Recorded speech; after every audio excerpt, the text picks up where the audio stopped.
The morning sun rose over Nova Haven like it had for the past 15 years since humans first settled on the moon. Children played in the parks while their parents worked in the research centers and farms. The colony had grown to 200,000 people, all of them believing they were building something beautiful in the stars. Daehyun sat in his command chair aboard the Earth defense ship Horizon, reviewing routine patrol reports. At 53 years old, he had served in the fleet for 3 decades, but those decades had been peaceful. Humanity had joined the Galactic community only 40 years ago, and everyone seemed to get along. There were tensions, of course, but nothing that diplomacy could not fix. His communication officer looked up suddenly. "Admiral, we are receiving a distress signal from Nova Haven." Before Daehyun could respond, the signal cut out. Complete silence. He felt his stomach drop. "Establish contact immediately." They tried every channel, nothing, not even static. It was as if Nova Haven had simply vanished from existence. "Send a reconnaissance team," Daehyun ordered, "maximum speed." It took 6 hours for the scout ships to reach Nova Haven. When the first images came back, the bridge went silent. Where a thriving colony had stood, there was only scorched earth and glass. The entire surface had been melted from orbit. Nothing could have survived a G-Wu, a young captain serving under. Daehyun stared at the screens with tears in her eyes. How is this possible? Who would do this? The science team worked through the night analyzing the attack patterns. Dr. Hana, the fleet's chief xenobiologist, presented her findings to Daehyun in his private office. Her hands shook as she held the datapad. "The weapon signatures match Valkyrie technology," she said quietly. "Their empire is 3 sectors away. We have had minimal contact with them." Daehyun closed his eyes. The Valkyrie were a reptilian species known for their strict military hierarchy. Earth had tried to establish diplomatic relations twice, but the Valkyrie had ignored all communications. They considered most other species beneath their notice. Why would they attack us? Daehyun asked. "We have no resources they need. We are not in their territory." Hannah pulled up more data. "I have been researching their history. Over the past century, 7 minor species have gone extinct in regions bordering Valkyrie space. The Galactic Concordat ruled them as natural disasters or internal conflicts. But the pattern is clear. The Valkyrie have been systematically eliminating species they consider inferior." The weight of 200,000 deaths pressed down on Daehyun's shoulders. 200,000 civilians, families, children who would never grow up. Commander Tae-young, head of Fleet Intelligence, entered without knocking. "Sir, we have intercepted Valkyrie military communications. They are referring to Nova Haven as a cleansing operation. They plan to target more human colonies next month." Daehyun stood and walked to the window overlooking the starfield. For 3 decades, he had believed that civilization meant something in space, that there were rules. That species could coexist peacefully if they just tried hard enough. Nova Haven proved him wrong. The United Earth Council convened an emergency session within 24 hours. Representatives from every nation gathered in the orbital station above Earth. Daehyun presented the evidence to the assembly. The chamber fell into shocked silence as the images of Nova Haven's destruction played on the screens. Ambassador Subin, Earth's representative to the Galactic Concordat, spoke first. "We must bring this to the Concordat immediately. The Valkyrie have violated every treaty and law. The galaxy will support us." Other council members agreed. There were calls for sanctions, for diplomatic pressure, for formal condemnation. Daehyun listened to them debate for 3 hours before he finally stood. "With respect to this council," he said, his voice cutting through the discussion, "the Valkyrie have already shown us what they think of laws and treaties. They murdered 200,000 of our people without warning or provocation. While we debate sanctions, they are preparing to kill more." The council chamber erupted in argument. Some supported military action. Others insisted on following proper channels. The debate raged for another 6 hours before a vote was called. By a narrow margin, the council authorized Daehyun to form a response fleet. But the orders were clear: proportional response only. Target military installations. Avoid civilian casualties. Maintain the moral high ground. As Daehyun left the chamber, Jiwoo caught up with him in the corridor. Sir, do you really think proportional response is enough? They killed everyone, men, women, children. Daehyun looked at her for a long moment. The council has given me authorization to respond. They did not specify what proportional means. 200,000 deaths. Let us show the Valkyrie what proportional really looks like. Over the next week, Daehyun assembled his team. He brought in Colonel Sungho, a special operations officer who had been training Marines for asymmetric warfare. He recruited Min Seo, an engineer whose weapons designs had been rejected by the Council as too brutal for peacetime use. He called in J1, the fleet's best pilot and a man who had lost his wife and daughter on Nova Haven. They met in a secure room deep in the horizon. Daehyun laid out the situation bluntly. The Valkyrie believe we are weak. They think that because we are new to the galactic stage, we will not fight back. They are wrong. We are going to hit them so hard that every species in the galaxy will remember what happens when you attack humanity. Dr. Hana presented her research on Valkyrie biology. Their homeworld was oxygen-rich, far more than Earth. Their bodies required high oxygen levels to function. In low-oxygen environments, they suffocated slowly. Unable to adapt. Min Seo had already designed weapons to exploit this weakness. She called them ghost shells. They would not destroy Valkyrie ships. Instead, they would penetrate the hull and release a compound that converted oxygen into inert nitrogen. The Valkyrie crews would suffocate over the course of several minutes, fully aware of what was happening. Jiwoo objected immediately. That is torture. We are supposed to be better than them. Daehyun turned to face her. We were better than them, and they killed 200,000 civilians for it. Being civilized only works when both sides follow the rules. The Valkyrie do not follow rules, so neither will we. The room fell silent. Every person there understood what Daehyun was proposing. They would cross lines that humanity had never crossed before. They would become something terrifying. Jaewon spoke for the first time. My daughter was 5 years old. She loved painting pictures of stars. The Valkyrie turned her into ash. I do not care about being civilized anymore. I care about making them pay. One by one, the others nodded. The decision was made. Daehyun sent a coded message to Earth. Authorization received. Deploying response fleet. Will update upon completion of operations. As the fleet prepared to depart, Taeyoung pulled Daehyun aside. Sir, once we do this, there is no going back. Humanity will never be seen the same way again. Daehyun looked out at the stars where Nova Haven had once existed. Good, let them see what we really are when you push us too far. No more playing civilized. The Valkyrie military outpost at Theta 7 rotated slowly in the darkness of space. 3,000 soldiers lived there, monitoring the borders of their empire and coordinating fleet movements. It was a routine assignment, boring but necessary. None of them expected any trouble. The attack came without warning. Human ships dropped out of faster-than-light travel directly above the station. The Valkyrie raised their shields and prepared to return fire, but the human weapons were unlike anything they had encountered before. The ghost shells punched through the station's hull with minimal damage. Valkyrie commanders assumed they were duds and focused on the attacking fleet. Then the oxygen started changing. In the command center, a Valkyrie officer noticed his breathing becoming difficult. He looked at the atmospheric readout and watched in horror as the oxygen percentage plummeted. Around him, his crew began gasping for air. Some collapsed. Others clawed at their throats. The entire station suffocated over the course of 4 minutes. By the time it was over, 3,000 Valkyrie soldiers were dead, their bodies floating in corridors. Their faces frozen in expressions of terror. The human fleet did not destroy the station. They left it intact, a drifting tomb broadcasting an automated distress signal. They wanted the Valkyrie to find it. They wanted them to see what had been done.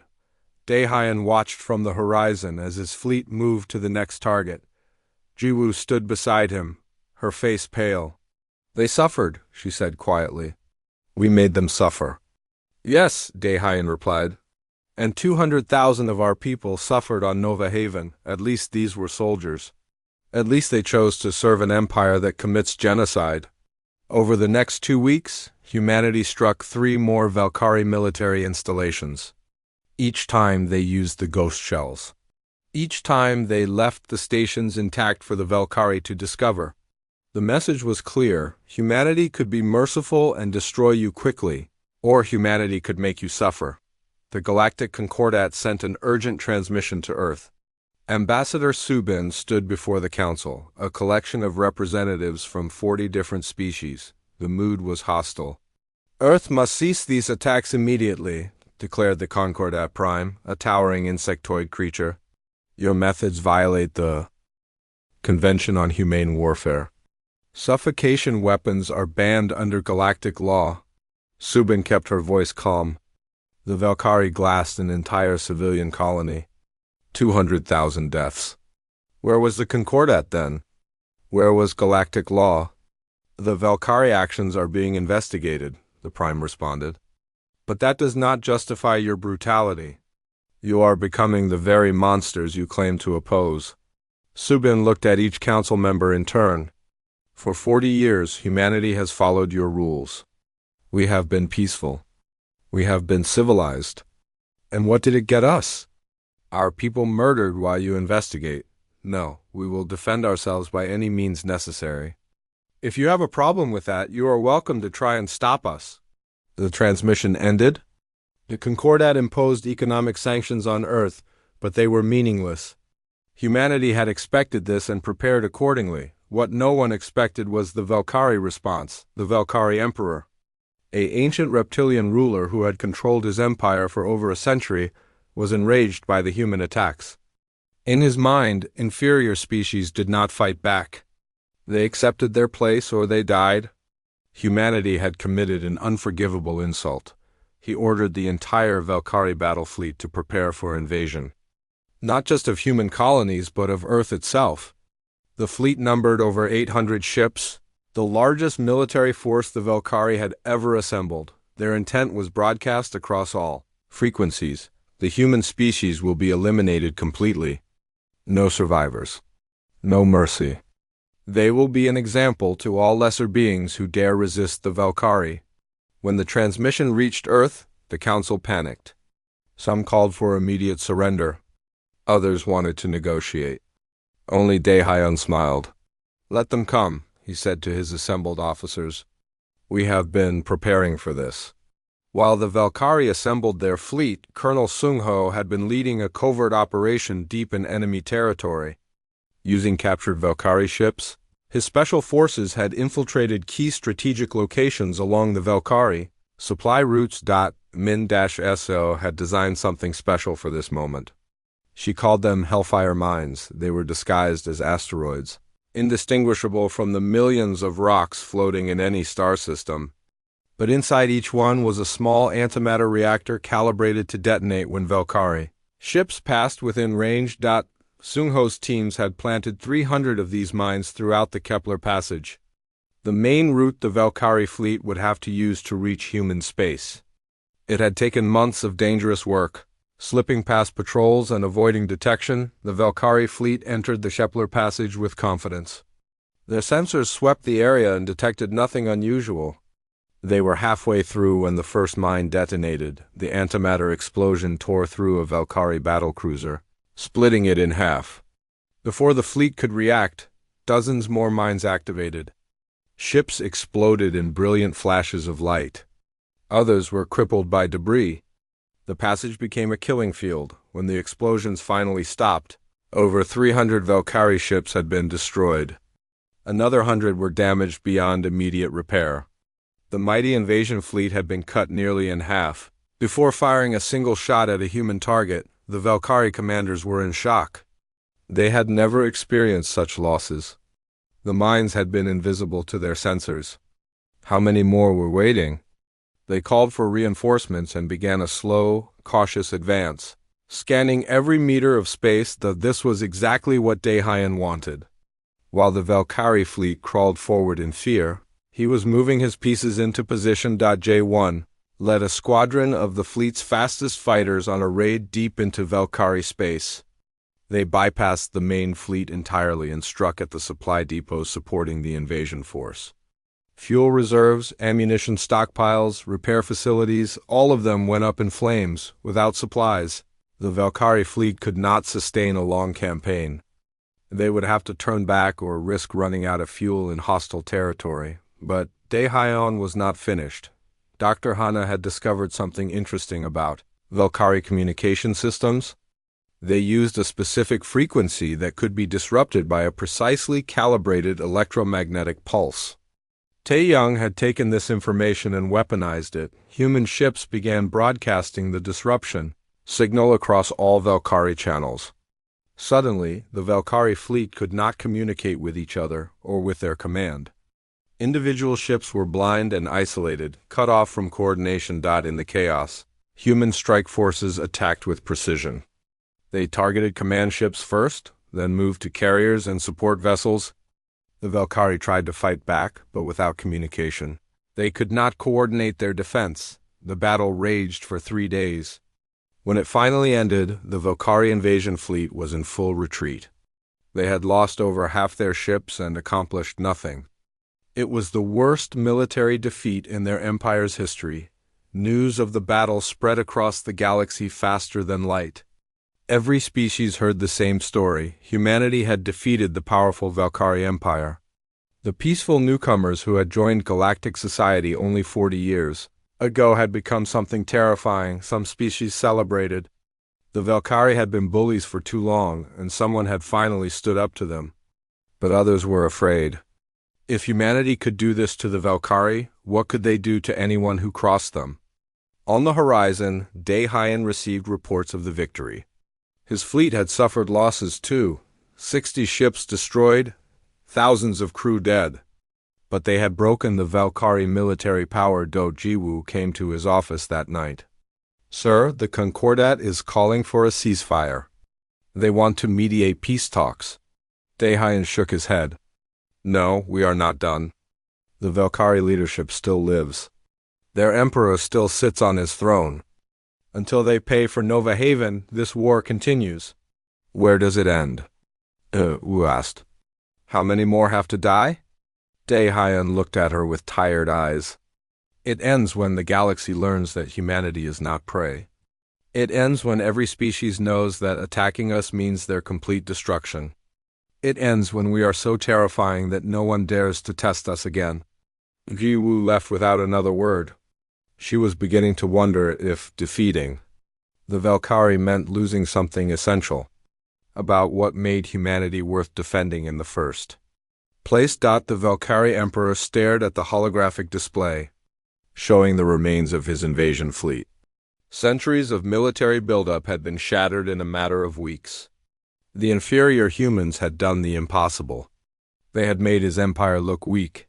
He called his war council together in the throne room. Generals and admirals stood at attention, their scales reflecting the harsh light. The emperor's voice was cold with rage. How did this happen? How did a species that joined the galaxy yesterday defeat our greatest fleet? None of the commanders wanted to speak first. Finally, the eldest admiral stepped forward. My emperor, the humans fight without honor. They use weapons that cause suffering. They attack from shadows. They do not face us directly like civilized warriors. The emperor slammed his clawed hand on the armrest. I do not care about their methods. I care about results. What do you propose? The admiral hesitated. We should seek peace. Our military is crippled. Further conflict will only weaken us more. The emperor's eyes blazed. Peace with prey animals? Never. We will fight to the last Valkyrie before we bow to humans. What the emperor did not know was that Daehyun had no intention of invading Valkyrie territory in a traditional sense. He had studied the Valkyrie economy and found a critical weakness. The Valkyrie homeworld, Valkyra Prime, relied almost entirely on food imports from their colony worlds. The planet itself was overpopulated and could not feed its 3 billion inhabitants. Daehyun's plan was simple and brutal. He would cut off the homeworld and starve it into submission. the human fleet jumped directly into the Velkara system, using experimental faster-than-light technology that the Velkari could not track. Before the Velkari defense forces could react, human ships established a complete orbital blockade around Velkara Prime. No ships would enter. No ships would leave. The homeworld was isolated. When Dr. Hannah learned of the plan, she went immediately to Daehyun's office. Her face was flushed with anger. This is madness. There are 3 billion civilians on that planet. Within months, they will start starving. Children will die. Daehyun did not look up from his tactical display. 200,000 of our children died on Nova Haven. The Velkari showed no mercy then. Why should we show mercy now? Because we are supposed to be better than them, Hannah shouted. That is the whole point. If we become like them, then what are we even fighting for? Daehyun finally met her eyes. We are fighting to survive. And in this galaxy, survival requires strength. The Velkari respect only power. So we will show them power they cannot imagine. Hannah left, but she was not alone in her concerns. Across Earth, protests erupted as news of the blockade spread. Millions of humans took to the streets, demanding that their government show mercy. The United Earth Council was divided. Some supported Daehyun's actions. Others called for his immediate removal. Ambassador Subin found herself facing the Galactic Concordat once more. This time, 3 major alien civilizations had sent their military fleets to the border of human space. The message was clear. End the blockade or face intervention. Subin stood before the assembled representatives, her hands clasped behind her back. The Concordat Prime spoke first. Earth has crossed every line. You are now committing the same atrocities you accused the Velkari of. We demand you withdraw immediately. Subin's response was delivered with perfect calm. Where were you when the Velkari glassed Nova Haven? Where were you when they exterminated the Thren people 15 years ago? Or the Ulethi? The Velkari have committed genocide across 6 systems and the Concordat did nothing. You investigated. You debated. You wrote reports. And species died while you talked. The Prime shifted uncomfortably. Those incidents were complicated. The evidence was not clear. The evidence was perfectly clear, Subin said. You chose to ignore it because the Velkari were powerful and you were afraid. Now you have the audacity to lecture us about morality? We are doing what you should have done decades ago. We are stopping genocidal murderers. If you want to defend them, then you are complicit in their crimes. The speech was broadcast across the galaxy. Billions of beings watched it. For many species, especially smaller ones who had lived in fear of aggressive neighbors, Subin's words struck a chord. Why had the Concordat never protected them? Why did the rules only apply to the weak? Underground resistance movements began appearing across several systems. Species that had been quietly oppressed for years started fighting back. Inspired by humanity's example, on Velkara Prime, the situation was deteriorating rapidly. The first month of the blockade had been uncomfortable. The second month brought rationing. By the third month, people were starving. Commander Thesa, a high-ranking Velkari officer, watched as riots broke out in the capital city. Civilians fought over food shipments. The wealthy hoarded supplies while the poor starved. The carefully maintained social order of the empire was collapsing. She met with the emperor again, begging him to reconsider. My emperor, our people are dying. We must negotiate. The emperor's pride would not allow surrender. The humans will break before we do. They are soft. They will not have the stomach to watch us starve. But the emperor had miscalculated. Humanity had already crossed the line into darkness. They had become something new. Forged by the fires of Nova Haven, Pilot J1 led a daring mission to break through the blockade using a single stealth ship. He penetrated the planetary defenses and deployed thousands of small drones over the capital city. The drones did not carry weapons. They carried a message. Screens across Velkara Prime lit up with the same transmission. It showed images of Nova Haven before the attack, children playing, families laughing, people living peaceful lives. Then it showed the aftermath. The glass. The ash. The complete annihilation, a human voice spoke in perfect Valkyrie language. This is what your empire did to our people. Now you will understand what it means to suffer. Surrender within 72 hours or we will stop being merciful. The Valkyrie people watched in horror. Many had not known what their military had done on Nova Haven. The government had kept it secret, reporting it only as a minor border action. Now they saw the truth. When the deadline expired, humanity revealed its final weapon. Thousands of solar mirrors had been positioned in orbit while the Valkyrie focused on the blockade. At a synchronized moment, they all activated, repositioning to block the light from Valkyra's sun. Within hours, the planet began to cool. The temperature dropped steadily. Crops that had survived the food shortage began to freeze.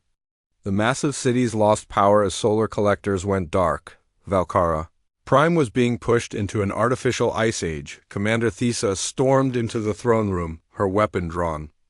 Around her, other military officers followed. The Emperor's personal guard moved to stop them, but Thesa's troops outnumbered them. "It is over," Thesa said, her voice shaking with rage. "Your pride has destroyed our empire. You will surrender now, or I will kill you and surrender myself." The Emperor looked at the officers surrounding him. He saw no loyalty in their eyes, only exhaustion and fear. His empire had abandoned him. "Send the transmission," he said quietly. The message reached the horizon within minutes. The Valkyrie Empire offered unconditional surrender. They would submit to war crimes trials. They would pay reparations.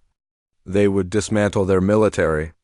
Anything to end the siege. Daehyun read the surrender terms and felt nothing. No satisfaction. No triumph. Just emptiness. Ji-woo entered his office as he was reviewing the documents. "We won," she said, but there was no joy in her voice. "Did we?" Daehyun asked. "Look at what we have become. We starved billions. We terrorized civilians. We became the monsters we swore to fight." Ji-woo sat down heavily. "My sister sent me a message yesterday. She is ashamed of me. Of what I have done? She said she does not recognize humanity anymore." Outside the horizon's windows, the human fleet maintained its blockade. They would hold position until every term of the surrender was met. But even in victory, something had been lost. Humanity had proven it could be, just as brutal as any species in the galaxy. The question now was whether they could find their way back to who they used to be, or if Nova Haven had changed them forever. The War Crimes Tribunal was held on a neutral station at the edge of known space. Representatives from 40 different species gathered to witness the trial of the Valkyrie leadership. The Emperor and his war council sat in energy restraint fields. Stripped of their authority and power, Daehyun attended as the chief witness for humanity. He provided evidence of the Nova Haven massacre and the Valkyrie's systematic elimination of other species. The proof was overwhelming. The tribunal deliberated for only 3 hours before reaching a verdict, guilty on all charges. The Emperor and 12 senior commanders were sentenced to life imprisonment. The Valkyrie Empire would be dissolved. Their territory would be divided among neighboring species. Their military would be reduced to a small defense force incapable of aggression. As Daehyun watched the Valkyrie leaders led away in chains, he felt nothing. The victory was hollow. Nova Haven's dead would not come back. The darkness humanity had embraced would not simply disappear. Wu had resigned her commission the day after the surrender. She could not continue serving in a military that had committed such acts. She returned to Earth and joined the growing movement calling for peace and reconciliation. Her first speech was at a memorial service for the victims of the war on both sides. Thousands attended, both in person and via holographic transmission. "We went to war to avenge Nova Haven," she said, her voice carrying across the crowd. "But somewhere along the way, we lost sight of what we were fighting for. We became the very evil we sought to destroy. We starved billions. We caused suffering on a scale that makes me sick to think about. Yes, the Valkyrie struck first. Yes, they committed genocide. But does that justify what we did in return?" The crowd was divided. Some shouted their support. Others called her a traitor. Earth itself was fracturing over the question of what humanity had become. Dr. Hana led the academic community in publishing reports about the war's conduct. Her findings were damning. The blockade of Valkara Prime had resulted in the deaths of over 40 million Valkari, civilians from starvation and cold before the surrender. The ghost shell attacks had killed thousands of soldiers in ways that violated every principle of humane warfare. "We have set a precedent," Hana wrote in her most famous essay. "We have shown the galaxy that when pushed, humanity will abandon all ethics and morality. We have become the species that others should fear. But at what cost to our own souls?" Not everyone agreed with this assessment. Commander Tae-young became the voice of the opposition. He gave speeches defending the military's actions and humanity's new position in galactic politics. "The galaxy is not a place for idealists," he told a packed auditorium on Mars. "It is a place where the strong survive and the weak are consumed. For 40 years we tried to be peaceful. We tried to follow the rules. And what happened? We were slaughtered." Nova Haven taught us the truth. Morality is a luxury that only the powerful can afford. We did what was necessary to ensure our survival. If that makes us monsters, then so be it. Better to be a living monster than a dead saint? The applause was thunderous. Millions of humans agreed with him. They had been victims once, and they never wanted to be victims again. The United Earth Council was paralyzed by the division. Half wanted to return to diplomatic solutions and peaceful coexistence. Half wanted to maintain the military buildup and aggressive posture that had won the war, while Earth debated its future. Something unexpected happened across the galaxy. Smaller species began reaching out to humanity in secret. They had watched Earth defeat the Valkari and learned an important lesson. Resistance was possible. The first delegation came from a species called the Mirani, small amphibious beings whose worlds bordered an aggressive empire called the Kresh Sovereignty. The Kresh had been slowly annexing Mirani planets for decades, and the Galactic Concordat had done nothing to stop it. The Mirani ambassador met with Tae-young in a secured location. "We need your help. We need to learn how to fight back. Teach us." Tae-young saw an opportunity. "Earth will help you, but not for free. We want access to your mining operations. We want trade agreements. And we want your support in the Concordat." The Mirani agreed. Within weeks, human military advisors were training Mirani forces. Within months, the Mirani launched their first successful counterattack against the Kresh. Other species followed. The Torvan, the Krellin, the Hyrish. All of them came to humanity seeking protection and military aid. All of them were willing to pay for it. Thus was born the Terran Shield Alliance, a coalition of species united under Earth's military protection. It was not a democracy. It was not based on shared values. It was a protection racket, pure and simple. But it worked. Ambassador Subin became the alliance's chief diplomat. She negotiated the terms with each new member species. Under her leadership, the alliance grew to include 23 different civilizations within 2 years. The Galactic Concordat watched this development with growing alarm. Humanity was creating a rival power structure, one based on military might rather than consensus. The old order was being challenged. At the same time, Earth's internal divisions deepened. Jiwoo led massive protests against the alliance. "We are becoming galactic bullies," she declared. "We are forcing smaller species into vassalage. This is not protection. This is empire building." The protests turned violent in several cities. Supporters of the alliance clashed with peace activists. Earth's government deployed military forces to restore order, which only made things worse. Dae-hyun, now promoted to Supreme Commander of Earth's military forces, watched the chaos from his office. He had aged visibly in the 2 years since Nova Haven. His hair had gone gray. Lines creased his face. The weight of command had broken something inside him. Late one night, Hannah came to visit him. They had not spoken since the blockade. She sat down across from his desk and looked at him with sad eyes. "Do you ever regret it?" she asked. "What we did to the Valkari?" Daehyun poured 2 glasses of whiskey and slid one to her. Every single day, I close my eyes and I see the reports from Velkara Prime, children starving, people freezing, all because of orders I gave. Then why continue? Why build this alliance? Why keep going down this path? Daehyun drank his whiskey in one swallow. Because I broke something and I do not know how to fix it, I made humanity into a weapon. Now that weapon is all we have. If we try to go back to being peaceful, someone else will do to us what the Velkari did. We are locked into this path. There is always a choice, Hannah said quietly. Is there? Tell me, Doctor, if the Velkari attack tomorrow, what would you have us do? Ask them nicely to stop? Hannah had no answer. She finished her drink and left. The situation came to a head when the Krell Dominion made contact.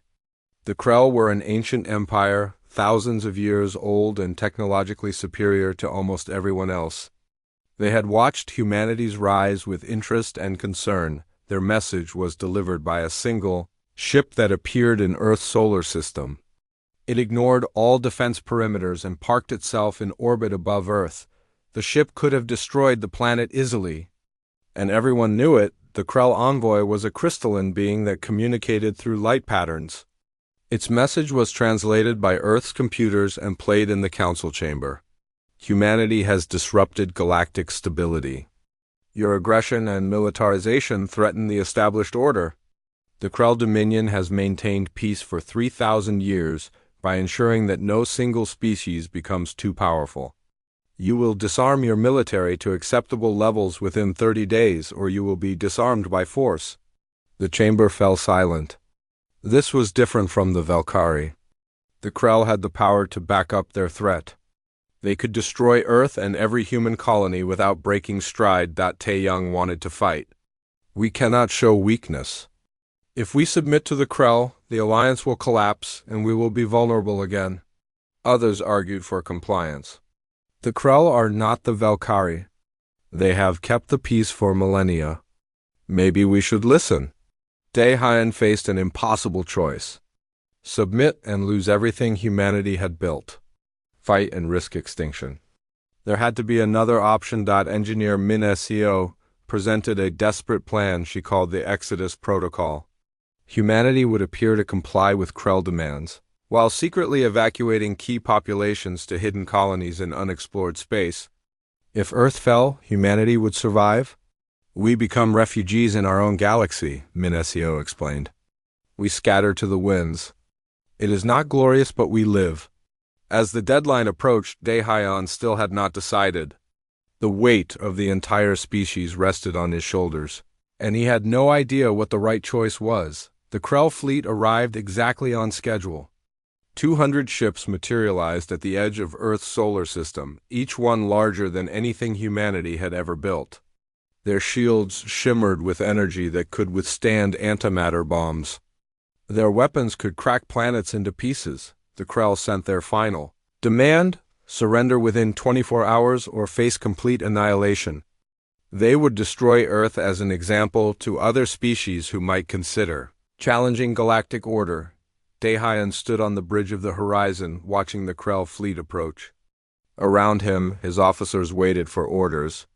The entire human fleet was assembled, but everyone knew it was not enough.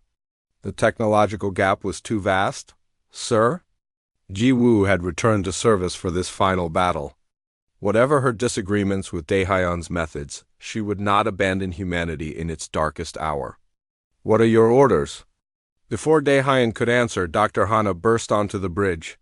She was breathing hard, holding a datapad like it was the most precious thing in the universe. I found something, she gasped. The Krell, I know what they have been doing. She pulled up files on the main screen. Intercepted communications, historical records, financial transactions. The pattern was clear once you knew where to look. The Krell have been manipulating galactic politics for centuries, Hana explained rapidly. They identify rising powers and provoke them into aggressive behavior. Then they swoop in, destroy them, and absorb their territory. It is how they have maintained their empire. Taeyang stepped forward, examining the data. The Valkyrie attack on Nova Haven, the Krell were behind it. Not directly, but they encouraged it. They fed intelligence to the Valkyrie about human weakness. They wanted us to overreact. They wanted us to become the monsters we became. It gave them justification to intervene. The revelation hit Daehyun like a physical blow. Everything they had done, all the darkness they had embraced, had been manipulated from the beginning. The Krell had played them perfectly. How many others? He asked quietly. How many species have they done this to? Hannah pulled up more records. Dozens of civilizations over the past 1,000 years. All of them provoked into aggression. All of them destroyed by the Krell as threats to peace. It was a cycle that had repeated over and over. Daehyun made his decision. We cannot win by fighting them. But we can expose them. If the galaxy knows the truth, the Krell lose their moral authority. The evidence is all in their core systems, Tae-young objected. We could never reach it. Pilot J1 stepped forward. I can reach it. Everyone turned to look at him. J1 had been quiet since the war ended, haunted by what he had done. But now his eyes were clear. Give me the fastest ship we have. I will jump directly into Krell space, grab the data from their central archives, and broadcast it across the galaxy before they can stop me. It is a suicide mission, Wu said. You will never make it back. J1 smiled sadly. My family died on Nova Haven. I have been living on borrowed time since then. Let me do something that actually matters. Daehyun wanted to refuse, but he knew there was no other option. He gripped J1's shoulder. Make it count. J1 took the experimental stealth ship and jumped into Krell space before anyone could change their minds. The ship was equipped with humanity's most advanced technology. Designed to slip past sensors and shields, he navigated through the Krell defenses using routes that Hannah had identified from studying their patrol patterns. The central archive was on the Krell homeworld, protected by layers of security that would have stopped any conventional attack, but J1 was not conventional. He flew his ship like a demon, dodging defensive fire and slipping through gaps in their coverage. He crashed directly into the archive building. Using the ship's reactor as a battering ram, the explosion killed him instantly, but not before his ship's computer uploaded a virus into the Krell network. The virus copied every file related to their manipulation schemes and began broadcasting it across every communication frequency in the galaxy. Within minutes, billions of beings were receiving the data. The truth about the Krell's methods spread like wildfire. Species that had feared the Krell for generations suddenly saw them for what they really were. Manipulative tyrants maintaining power through deception. The Krell fleet stopped its advance on Earth. Their commanders were receiving urgent messages from across their empire. Rebellions were breaking out. Allied species were cutting diplomatic ties. The carefully constructed image of benevolent peacekeepers was shattered. The Galactic Concordat held an emergency session. For the first time in 3,000 years, the Krell Dominion was on trial. Representatives from dozens of species demanded answers. How many civilizations had the Krell destroyed? How many conflicts had they engineered? Ambassador Subin stood before the assembly and spoke words that would be remembered for generations. For 40 years, humanity tried to play by the rules. We were peaceful. We were civilized. And we were nearly exterminated for it. The Valkyrie taught us that civilized behavior only works when both sides respect it. The Krell have now taught us that the entire galactic order was built on lies. She paused, looking at each representative. Humanity proposes a new order, one based on transparency and mutual defense. No more secret manipulations. No more allowing the strong to prey on the weak while we debate and investigate. Species who want peace will have peace. Species who commit genocide will face consequences, immediately, decisively. The proposal was radical. It challenged thousands of years of tradition, but species were tired of being victims. Tired of watching genocides happen while bureaucrats debated proper protocols. Within a year, the Free Species Accord was established. 43 civilizations signed the founding charter. It was not perfect. It was not based on high ideals. It was based on a simple promise. Attack one member, and you face all members. The Krell Dominion did not fall immediately, but their power was broken. Their subject species began declaring independence. Their fleet was recalled to defend the core systems. They were no longer the unquestioned masters of the galaxy. Earth's internal divisions took longer to heal.